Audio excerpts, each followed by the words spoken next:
Welcome students. So today we are going to continue with our direct and indirect speech lessons. Okay. हम लोगों ने जितना पहले दिन किया पहले वीडियोस में उनके बाद से आज हम लोग यहाँ पे शुरू कर रहे हैं. सबसे पहले थोड़ा सा बहुत ही छोटा सा revision. Direct speech. Alok said India has own the match. ये हम लोग डायरेक्ट बात को बता रहे हैं. यहाँ पर ये वाला जो है ये रिपोर्टिंग वर्ब होता है और ये प्रेजेंट ये पास्ट टेंस में है, लेकिन ये प्रेजेंट और फ्यूचर टेंस में भी हो सकता है. जब प्रेजेंट और फ्यूचर टेंस में होता है तो हम लोग कुछ चेंजेस नहीं करते, लेकिन जब पास्ट टेंस में होता है तो हम लोग इन्वर्टेड कॉमा के भीतर के वाक्य का वर्ब जो है उसको हम लोग इनडायरेक्ट करते वक्त पास्ट टेंस में बदल देते हैं. जैसे देखो हमने यहाँ पे किया है. So Alok said that India had won the match.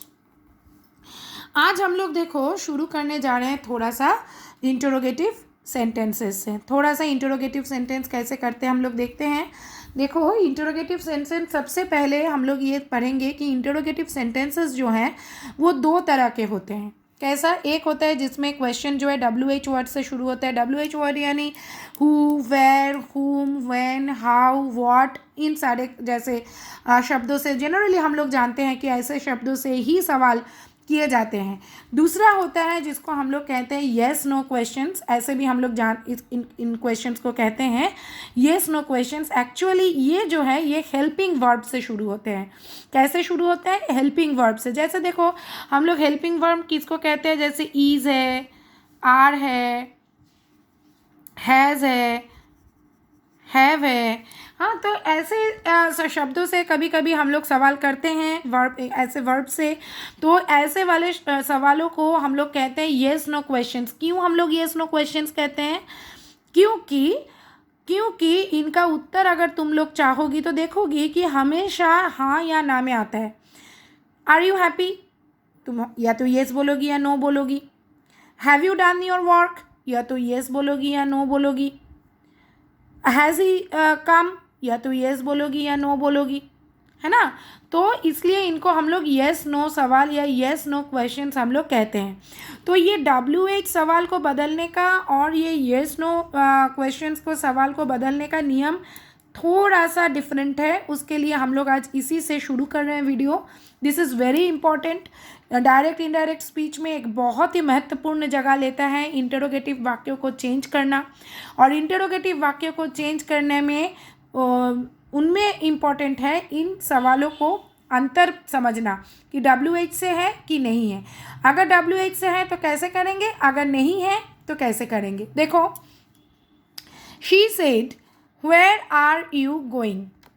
जब हम लोग सवाल करते हैं, जब हम लोग ये इन्वर्टेड कॉमा के अंदर डायरेक्ट सवाल करेंगे, रिपोर्ट नहीं, रिपोर्ट तो इनडायरेक्ट में करेंगे, लेकिन जब हम लोग डायरेक्ट सवाल करेंगे तो देखो ये जो हेल्पिंग वर्ब है ये सब्जेक्ट के पहले रहता है और ये बाद में.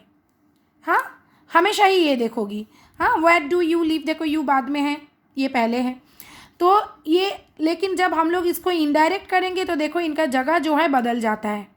देखो, और ये सेड है पास्ट टेंस में, तो इसलिए इसको भी हम लोग जो है चेंज कर रहे हैं. आर को यहाँ पे चेंज हो रहा है. She asked where I was going. ठीक है, she asked where I was going. ठीक है. अच्छा, यहाँ पर देखो he said to me where do you live. पहले हम लोगों ने बताया था कि अगर सेड टू रहता है तो हम लोग टोल्ड लिखते हैं, पहले हमने ये बताया था. लेकिन वो नॉर्मल वाक्य के लिए. अगर यहाँ पे तुम लोगों को इंटरोगेटिव वाक्य यानी तुम लोगों को सवाल वाला वाक्य अगर मिलेगा तो तुम लोग टोल्ड नहीं लिखोगी, गलत हो जाएगा. तो इसके लिए हमको लिखना पड़ता है आस्क्ड. ठीक है. और वैसे भी देखो नॉर्मल में भी हम लोग सेड दैट लिखते हैं, लेकिन चूंकि ये इंटरोगेटिव वाक्य हैं इसलिए हम लोग सेड को क्या कर दिए हैं, देखो asked. This is very important. जब हम लोग इंटरोगेटिव वाक्य को चेंज करते हैं तो हम लोग लिखते हैं आस्क्ड. क्या लिखते हैं? आस्क्ड. ताले ही asked me where I lived. Simple है. What are you doing? What I was doing. ठीक है, सिंपल है. तो लेकिन अभी देखो ये थोड़ा सा येस नो क्वेश्चंस, जब तुम लोग देखोगी कि ऐसे वाक्य ऐसे शब्दों से क्वेश्चन वाला वाक्य शुरू हो रहा है तो हम लोग क्या करेंगे. तखन देखो तब हम लोग क्या करेंगे. देखो रीना आस्क्ड नॉर्मली हम लोग तो लिखते नहीं हैं, लेकिन ऐसे वाले शब्द रहेंगे तो हमको ये इफ़ लगाना पड़ेगा। देखो इफ़, आस्क्ड के बगल में इफ़, आस्क्ड के बगल में क्या लगाना पड़ेगा? आस्क्ड के बगल में if he was happy. Okay, Reena asked if he was happy. Okay, देखो हम लोग थोड़ा सा किताब से भी देखेंगे, थोड़ा सा हम किताब से भी देखते हैं। देखो यहाँ पर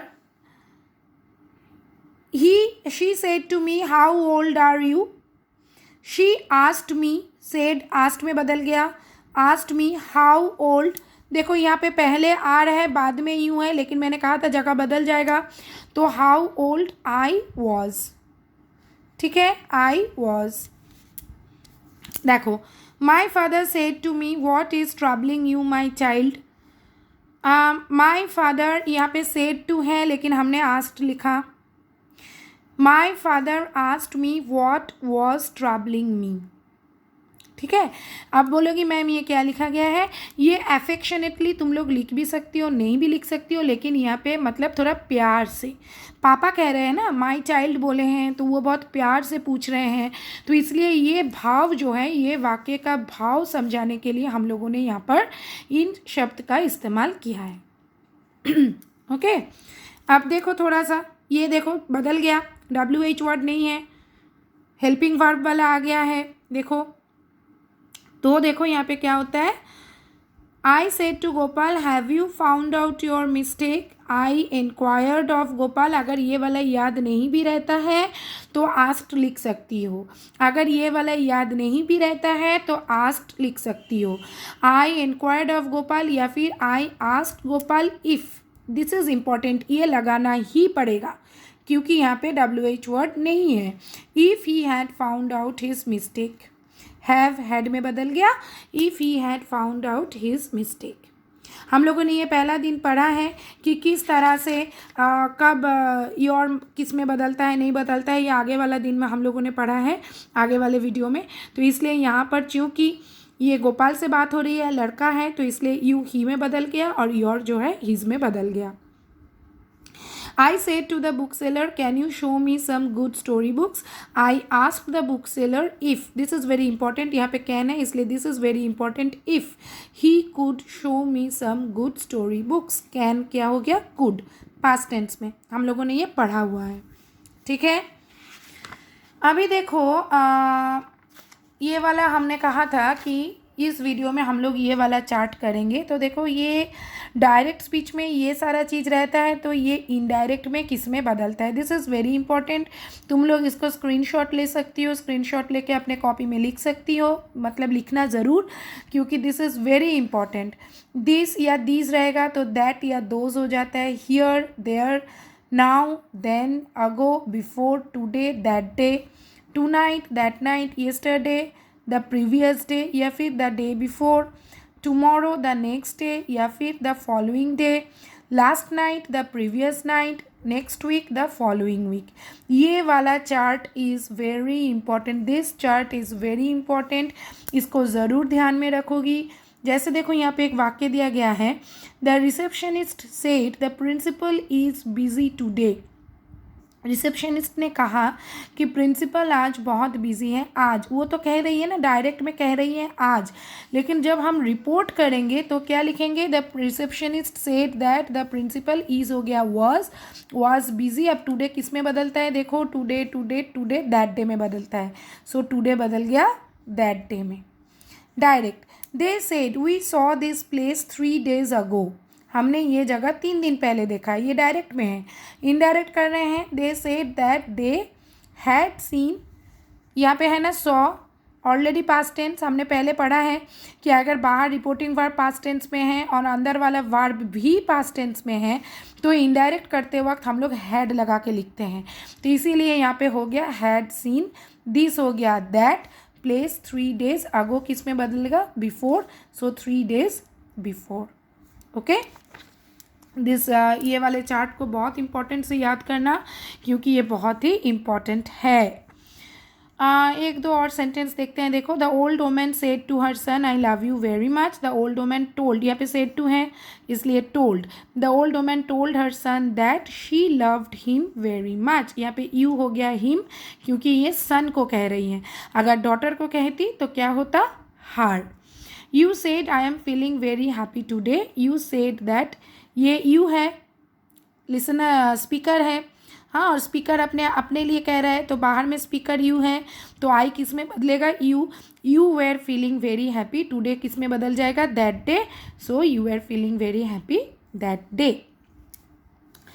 अभी देखो, मैं थोड़ा सा ये एक्सरसाइज जो है मैं थोड़ा सा यहाँ पे जूम कर रही हूँ। देखो, इसका भी स्क्रीनशॉट ले सकती हो तुम लोग और इनको करोगी, और इनको ज़रूर करोगी। और किसी एक वाक्य में अगर प्रॉब्लम होता है तो मुझे कमेंट सेक्शन में ज़रूर बताना, मैं आंसर देने का पूरा कोशिश करूँगी। ठीक है, देखो ये 5 वाक्य हैं, ज़रूर करने का कोशिश करना।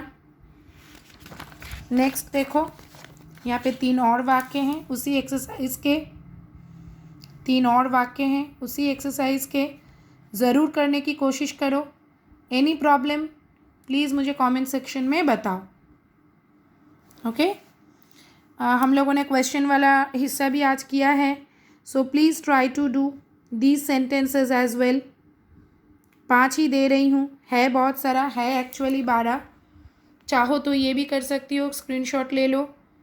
एनी प्रॉब्लम मुझे कमेंट सेक्शन में बताओ। Any problem please tell me in the comment section and I will surely reply. ज़रूर देने की कोशिश करूँगी रिप्लाई। ठीक है, और एक छोटा सा हिस्सा बाकी है, वो मैं कर देती हूँ। थोड़ा सा बड़ा हो रहा है वीडियो, लेकिन प्लीज़ देखना। ये है इम्पेरेटिव सेंटेंसेस। इम्पेरेटिव सेंटेंस यानी हम लोग कभी ऑर्डर कर सकते हैं, कभी रिक्वेस्ट कर सकते हैं, कभी बच्चों या किसी को एडवाइस दे सकते हैं। तो उन वाक्यों के लिए हम लोग क्या करते हैं, देखो पहले तो वाक्य को पढ़ के समझोगी कि क्या ये ऑर्डर है कि क्या है। जैसे देखो यहाँ पे, the principal said to the peon ring the bell immediately, तो ये ऑर्डर है। तो यहाँ पे हम लोग सेड टू के जगह टोल्ड नहीं लिखेंगे, क्या लिखेंगे, देखो ऑर्डर्ड। जैसा भाव है वैसा यहाँ पे रिपोर्टिंग वर्ब बन जाएगा। The principal ordered the peon, और इसमें दैट नहीं लगता है, वेरी इंपॉर्टेंट। ऑर्डर वाला सेंटेंस में दैट नहीं लगता है। Ordered the peon to ring the bell immediately. Okay, rang नहीं, यहाँ पे ऑलरेडी हम लोग कर चुके हैं, ये नहीं। The doctor said to me stop eating fried and spicy foods, तो ये एडवाइज हो गया। तो देखो सेड टू के जगह हम लोगों ने क्या लिखा है, advised. The doctor advised me to stop eating fried and spicy foods. तो देखो यहाँ पे हम लोग एक तो भाव के अनुसार यहाँ पे हम लोग बदल रहे हैं रिपोर्टिंग वर्ब को, और दैट नहीं लगा रहे हैं, दैट नहीं लगा रहे हैं। दैट के जगह हम लोग क्या लगा रहे हैं, देखो टू, हम लोग क्या लगा रहे हैं, देखो टू, और फिर हम लोग जो है इस वाक्य को लिख रहे हैं। Indu said to our mother please give me some money. Indu ने अपने माँ से रिक्वेस्ट किया, देखो यहाँ पे प्लीज़ है, सो देखो यहाँ पे सेड टू के जगह हम लोगों ने क्या लिखा है, request. Indu requested our mother to give her some money. Mother said to the children do not disturb me, ये भी ऑर्डर है। Mother ordered the children not to disturb her. तो यहाँ पर देखो ये भी मैं थोड़ा सा दिखा रही हूँ, please take the screenshot and try to do. इनको भी करो, एटलीस्ट 5-5 करके ज़रूर करना। और प्लीज़ मेरे को अगर किसी में भी प्रॉब्लम होता है तो मुझे प्लीज़ कमेंट सेक्शन में इसको बोलना और मैं रिप्लाई करूँगी। ओके, सो लगभग हम लोगों ने जो है डायरेक्ट इनडायरेक्ट कंप्लीट किया आज। So please learn the rules. और ये चार्ट और पहले एक चार्ट हमने और दिखाया था, प्लीज़ इनको मेमोराइज कर लेना, इन चार्ट को learn and try to solve the exercises. Okay, and मेरे नेक्स्ट वीडियो का इंतज़ार करना, इसलिए मेरे चैनल को सब्सक्राइब करना, लाइक और शेयर करना अपने दोस्तों के साथ। ओके, और उनको भी सब्सक्राइब करने बोलना। Okay, till then goodbye students.